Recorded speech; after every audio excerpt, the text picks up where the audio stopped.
오늘 찬양 예배에 또 귀한 여러분들의 마음이 하나님의 마음을 움직이는 귀한 예배가 될 줄 분명히 믿습니다.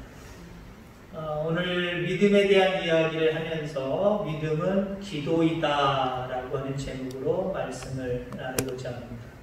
성경에서 기도에 대한 이야기를 할 때에 어쩌면 목회자들이나 여러분들 속에서도 가장 많이 이렇게 마음에 두고 있는 성경 구절이 있다고 한다면 바로 오늘 본문의 말씀일 것입니다. 어느 한 고을에 옛날 성경으로 얘기하면 불의한 재판장이 있었다는 거죠. 오늘 우리가 읽었던 개역개정의 성경으로 보면 하나님도 두려워하지 않냐고 사람도 두려워하지 않는 그런 재판장이 있었다라고 하는 겁니다. 바람직하지 못한 모습이지요. 재판장의 모습이라면 생사화복을 주관하시는 하나님을 두려워해야 되고, 아무리 자기가 재판장으로 어쩌면 상석에 있을지라도 어떤 사연들을 가지고 있는 사람 한 사람 한 사람들을 인격을 존중하고 그들을 바람직한 모습으로 판결을 해야 되는 그런 어떤 겸손한 모습 속에 있어야 될 사람입니다. 근데 하나님을 두려워하지도 않고 사람을 두려워하지 않는다. 그런 상황 가운데 그 마을에 한 과부가 있었습니다. 어떤 억울한 일인지 모르지만 참으로 억울한 일이 발생을 했고, 이 문제를 가지고 재판장에게 내가 억울하니 잘 좀 풀어달라고, 억울함을 좀 해소해달라고 부탁을 했겠지요. 자, 그런데 불의한 재판장이었기 때문에 아마 권력에 휩쓸리기도 했고 돈에 휩쓸리기도 했을 겁니다. 과부, 가난한 자의 대명사지. 돈이 있겠습니까? 돈을 가져다 주고 아니면 나중에 잘 해결되면 한 자리 주겠다라고 하는 어떤 명예를 줄 수 있는 사람도 아닙니다. 그러니까 하나님도 두려워하지 않냐고 사람도 두려워하지 않냐고 무시하는 사람이기 때문에 가난한 사람의 대명사 과부를 좋게 대우할 리가 없어요. 재판을 거부합니다. 바람직하게 그 원한을 해소할 수 있는 여러 가지 일들을 하지 않겠다라고 하는 거예요. 자, 그런데 오늘 본문 말씀에 보면은 3절 말씀에 한 과부가 있어 자주 그에게 갔대요. 그리고 5절 말씀해 보니까 이 과부가 나를 번거롭게 하니, 자, 얼마나 자주 갔는지 모르지만 재판장이 바라볼 때 내가 이렇게 한번 거부해버리면 또 오지 않겠지. 자존심 상해서라도 오지 않겠지. 그 사람이 자존심 상하든 말든 난 관계없어. 에이, 가난뱅인데 뭐, 가분데 뭐, 지가 삐지면 삐지는 거지. 야, 나도 못해. 돌려보내면 끝날 줄 알았어요. 근데 재판장이 아우 지긋지긋해, 아우 번거로워 라고 할 정도로 질려버렸다는 거예요. 질려버릴 정도로 그 과부가 자주 와서 계속해서 애원하는 거예요. 나 억울한 일 풀어주세요. 제발 풀어주세요. 나 억울한 일 이렇게 그냥 그대로 덮어두고 갈 수 없습니다. 꼭 풀어주세요. 꼭 풀어주세요. 자, 그래서 결국 이 재판장이 그 원한을 풀어주었다라고 하는 이야기입니다. 이런 예를 들으면서 예수님께서 말씀을 하십니다. 하물며 하나님께서 그 반납 부르짖는 게 하시는데 택하신 자들의 원한을 풀어주지 아니하시겠느냐? 그들에게 오래 참으시겠느냐? 제가 좀 떠듬읽었습니다만 7절 말씀을 말씀하셨어요. 과부도 자주 가서 번거롭게 하니까 들어준다는 거죠, 재판장이.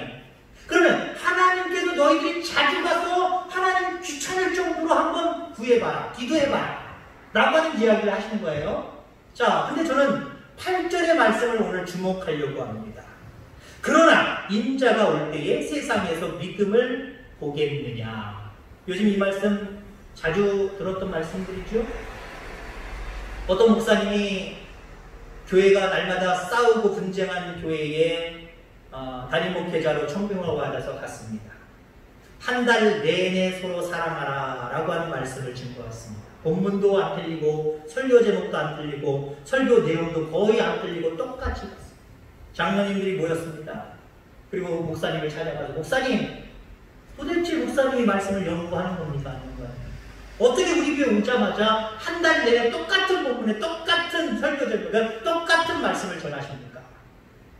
그랬더니 그 장로님이, 목사님이 그 장로님들을 향해서 어떻게 싸우시는 장로님들이 함께 모여서 어떻게 한 마음을 가지고 저한테 달려오셨습니까?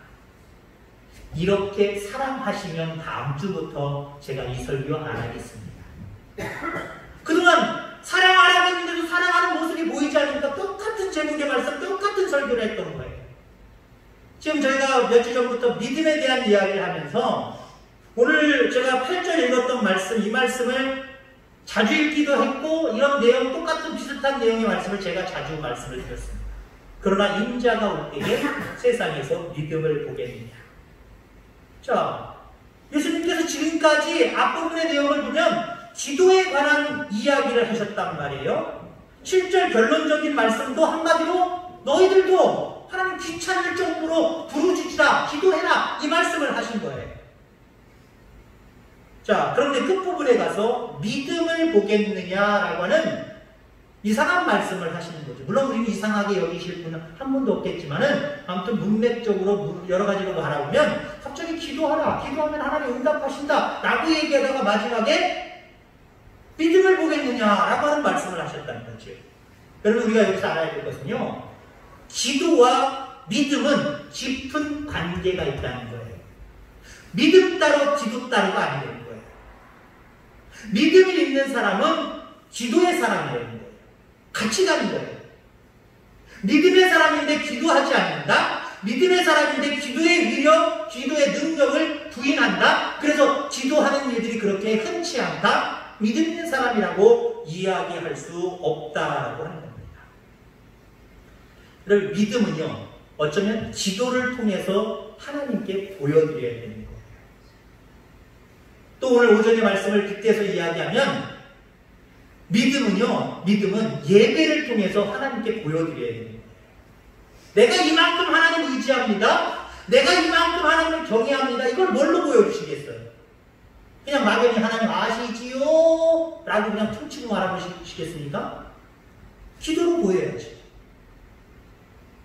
시간을 내서 예배드림으로 하나님 앞에 증명해 보여야 되지. 여러분, 증명해 낼 수 있는 저와 여러분들 다 되기를 주의 이름으로 축원합니다. 아무리 믿음이 좋다 해도 기도하는 시간을 할애하지 아니하고 기도하지 않는 사람이라고 한다면 그 사람이 믿음이 있는 사람이다 라고 하나님은 인정 못하시겠다는 거예요.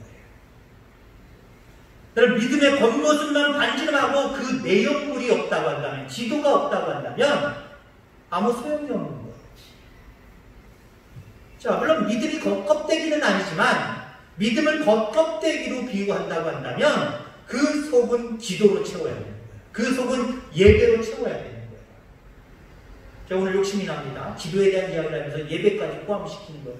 예배를 그만큼 사모해야 된다는 거예요. 내가 믿음이 있습니까? 하나님을 그만큼 경외하고 의지합니까? 기도로 보여드려야 된다니까요. 예배 드리는 것을 보여드려야 된다니까요. 하나님, 내가 하나님 경외하는 건 알지만 내가 수십 년 동안 어렸을 때부터 나 하나님 믿어갖고 하나님 믿는 믿음 변함이 없어요 라고 아무리 고백한다고 할지라도 기도하는 일에 게을러, 예배하는 일에 게을르다고 한다면 하나님이 그 믿음을 측량하실 때 믿음 있는 사람으로 보시겠느냐? 아니요, 믿음 없는 사람으로 볼 수밖에 없다라고 하는 겁니다. 자, 우리가 하나님과의 관계 맺는 가장 기본적인 도구가 여러 가지가 있겠지만 기도, 예배입니다. 기도하는 자 하나님과 가까워질 수밖에 없어요. 하나님께 나아가서 예배하는 자 하나님과 가까워질 수밖에 없어요. 그러니까 예배든 기도든 이런 모든 것들이 하나님 앞에 앞으로 나아가는 거거든요. 하나님과 멀어지는데 하나님과 어떻게 가까워져요? 우리가 일상적인 인간관계도 마찬가지잖아요. 이웃사촌이라고 가까이 있으면 친해지지만 아무리 친척이라고 할지라도 멀리 떨어져 있으면요, 점점 멀어지는 거예요. 전화로 대화까지도 단절돼 버리기 시작을 하면 그만큼 더 멀어지기 시작을 합니다. 그래서 하나님과의 관계, 이 관계는요, 우리가 기도를 통해서 하나님께 보여드려야 된다는 거죠. 그래서 믿음의 속은 기도다. 믿음의 속은 예배다. 이번에 추석 때 전에, 한 이틀 전에 큰아들이 왔었고요. 그래서, 또 추석 때는 데려다 줄 겸 하고, 이제 둘째 아들 내에도 중간에서 볼 겸 해가지고 올라갔단 말이죠. 그러니까 어디서 음식을 준비하고 우리는 가서 먹기만 하는 게 아니라 집사람 이거저거 자식들 줄 마음으로 이거저거 만들었는데 송편도 만들었어요. 많지는 않지만 송편을 만들었어요. 추석이니까 분위기를 내는데. 하은이가 만든 송편은 딸이 만들었으니까 먹지만 저나 우리 아들들이 이거 하은이가 만들었지 벌써 대본에 알아봐요. 뭐 때문에 그랬을까요? 속이 허술해요. 고명이 허술하단 말이에요. 왜요? 송편도 경험적으로 많이 만들어보고 기술이 있어야 속을 딱딱 채우는 거예요. 그래서 안 터지게 잘 마무리해서 다시 해서 이렇게 모양 내는 거예요. 근데 물론 아직 많이 만들어 보지 않았으니까 모양도 그렇게 이쁘진 않지만 속이 일단, 그러니까 쌀이죠? 쌀만 찌꺽찌꺽 씹히는데 고명이 별로 없는 거예요. 자, 어떤 경우는 그런 경우가 있어요. 주물락주물락거리고 이렇게 만들다 보니까 속을 안 먹고 그냥 쌀 자체, 반죽 자체만 뭉쳐가지고 뚝 넣은 경우가 있어요. 그때는 맛없잖아요. 그죠? 물론 여러분들 어렸을 때는 그것도 없어서 그것도 맛있다고 드셨을지 모르겠지만 요즘 먹을 거 풍성한 시대 속에는 속이 너무 안 들어갔거나 전혀 안 들어간 송편, 그 맛을 한번 생각해보세요. 상상해보세요. 별로잖아요. 어쩌면 다시 뱉어내고 싶잖아요. 그럼 그거예요. 우리의 믿음이 거치라고 한다면 그 속에 채워야 될 고명인 기도가 꽉차야 돼요. 하나님 앞에 드리는 예배가 신령과 진정으로 꽉 차버려야 돼요. 그게 온전한 믿음이에요. 여러분, 과거를 보시기 바랍니다. 재판장 앞에서 자신의 모습이 얼마나 초라했겠습니까? 아무것도 사실 아니에요. 권력으로 봐도 자기는 아무 권력이 없어요. 근데 상대편을 바라볼 때 재판장은 엄청난 권력을 가지고 있어요. 뭐 재물이 있어서 앞서도 얘기했지만 뭔가 주머니 찔러주고 잘 부탁한다고 이야기할 만한 재물도 없어요. 아무것도 없어요. 그저 되어진 사실을 가지고 억울하니까 억울함을 풀어달라고 진실만 가지고 그 재판장 앞에 서는 과부의 모습을 한번 생각해 보시기 바랍니다. 힘없는 과부였기 때문에 그 재판장이 두려울 법도 했을 거예요. 또 찾아가고 또 찾아가는 것, 어쩌면 그냥 자존심만의 문제가 아니라 재판장이 한마디로 오늘날로 얘기하면 공권력 허비하게 방해하고 있다고, 오히려 그 권력을 가졌으면, 오늘날에는 말도 안 되지만 그 권력을 옛날에 가졌으면 야, 이 여인을 이 마을에서 추방해라 해도 뭐 괜찮을 거고요. 감옥에 가두라고 얘기해도 할 말 없을 거예요. 왜요? 그 당시에는 재판장이 갖다 붙이는 대로 죄명을 뒤집어 쓰우면 그냥 그렇게 될 수밖에 없는 거예요. 자, 그렇지만 이 과부는 담대한 모습으로 재판장의 문을 두드렸습니다. 재판장이 있는 그곳에 문을 두드렸습니다. 그가 두드리면서 무슨 생각을 했을까요? 구하라 주실 것이요, 찾으라 찾을 것이요, 문을 두드리라 열릴 것이요. 아마 이 성경 구절이 그 여인이 생각나는 구절이었다고 한다면 아마 이 생각하면서 이 구절을 마음속에 뒀을 수도 있을 겁니다. 우리는 알고 있는 구절이잖아요. 여러분, 그렇습니다. 구하면 주십니다.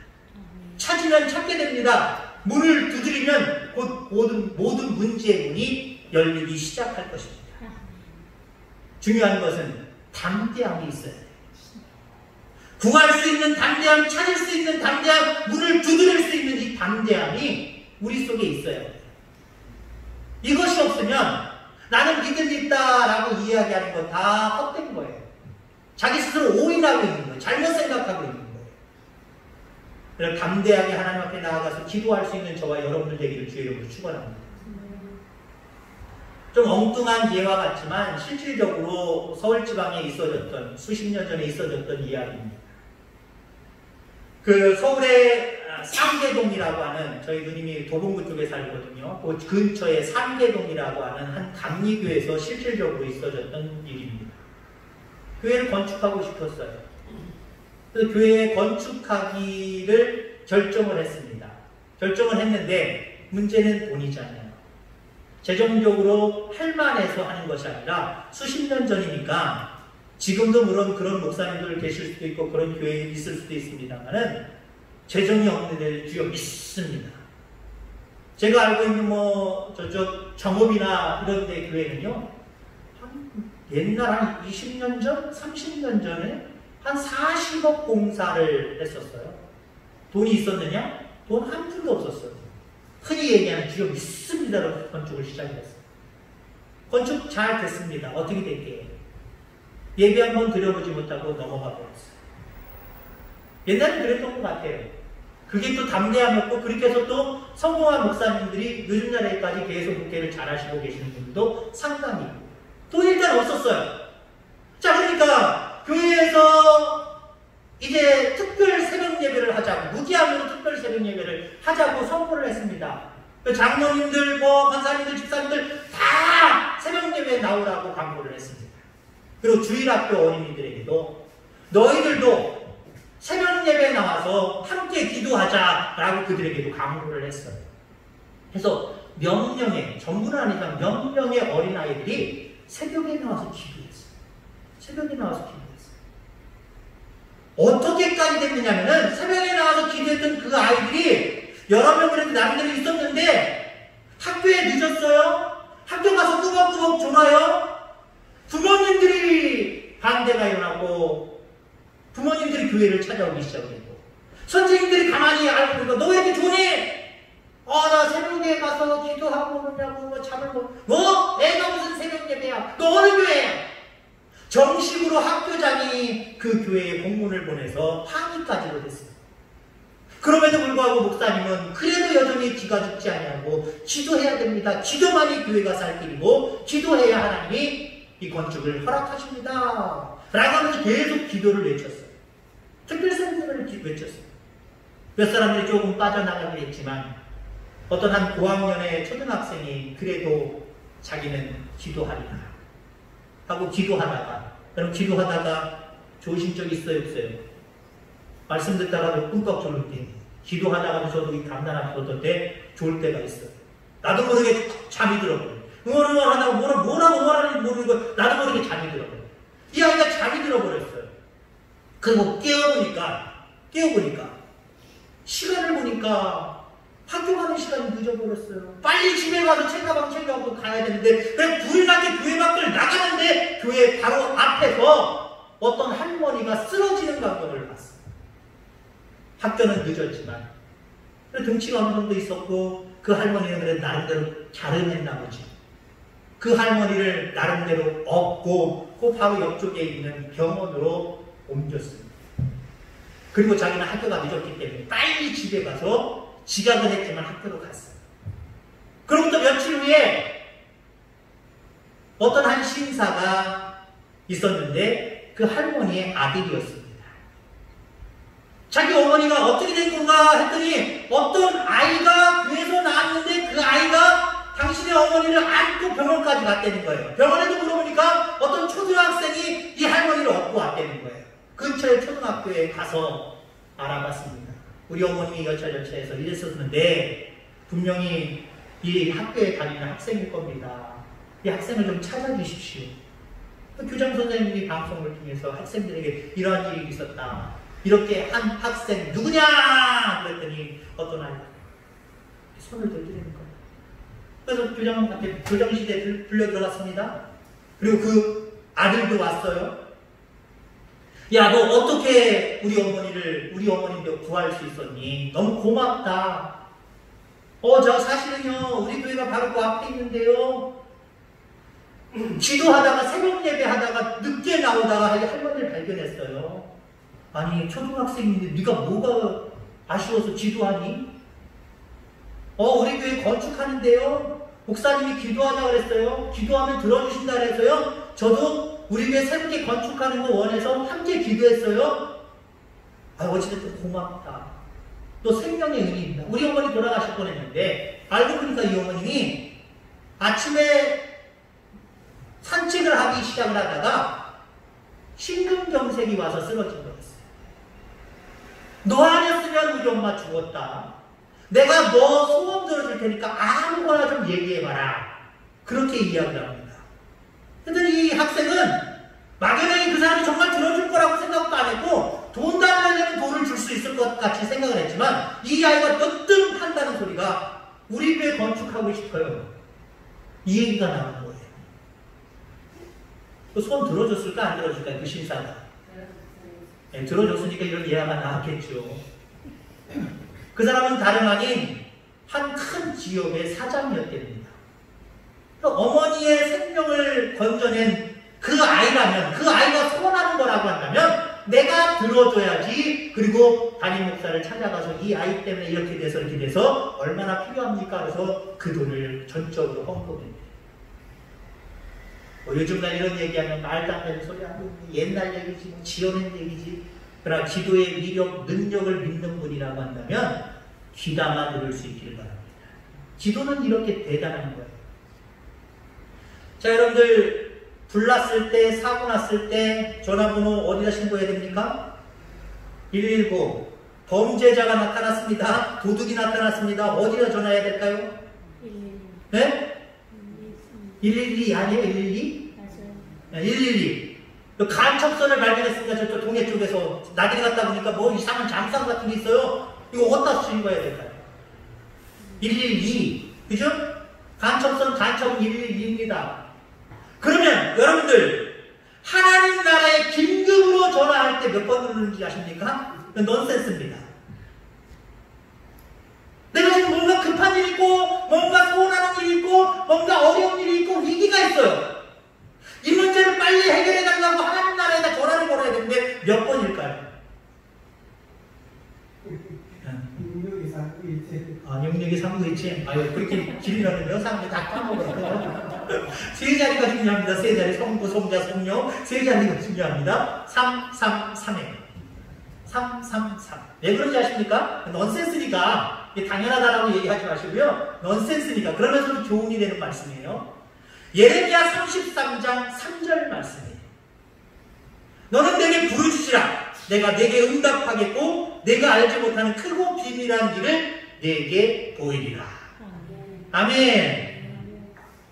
앞으로 큰 문제, 위기들을 만나면 앞서서 이야기한 것처럼 오전에 이야기한 것처럼 애국 찾지 말고요. 아수르 찾지 말고요. 333 알겠습니까? 333으로 하나님한테 전화하는 거예요. 하나님! 저 급한 일 있어요. 억울한 일 있어요. 저 눈이 없었어요. 저 위기가 왔어요.